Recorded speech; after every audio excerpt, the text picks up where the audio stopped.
बिस्मिल्लाहिर्रहमानिर्रहीम। अस्सलाम वालेकुम व्यूअर्स, कैसे हैं आप लोग? खुदा आपको रखे खुशाबाद, हर बला से महफूज। मेरे चैनल को करते रहिए सब्सक्राइब, लाइक। आज हम आपको बता रहे हैं एक आयती शादी की दास्तान, कतरे से मोती तक। घनघोर घटा तुली खड़ी थी पर बूंद अभी नहीं पड़ी थी वाला मामला था। अचानक पानी का एक नन्हा सा कतरा बादल से टपका और दरिया में आ गिरा।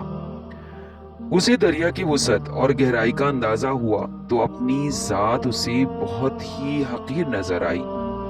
कहने लगा, इतने बड़े दरिया के मुकाबले में भला मेरी क्या हैसियत है। मैं तो किसी शुमार कतार ही में नहीं आ सकता।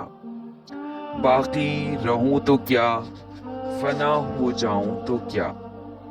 कतरे ने बहुत आजिजी से सारी बात सोची तो एक सदफ ने मुंह खोलकर कतरे को अपने अंदर ले लिया और फिर परवरिश करके एक कीमती मोती बना दिया।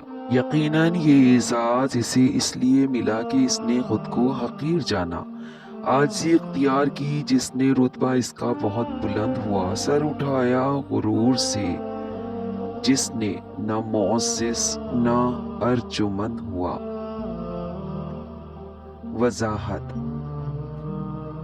हज़रत सादी रहमतुल्लाह अलैह ने इस हिकायत में आजी की बरक़ात की तरफ इशारा फरमाया है और सच ये है कि बस यही इखलाक और इंसानियत की मेराज है।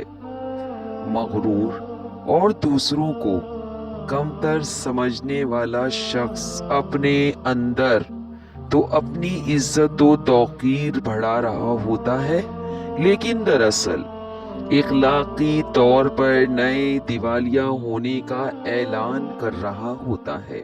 ऐसे ख्यालात कम दर्जे के लोगों के जहनों ही में आते हैं। तो दोस्तों, इस हिकायत से आपने क्या सीखा?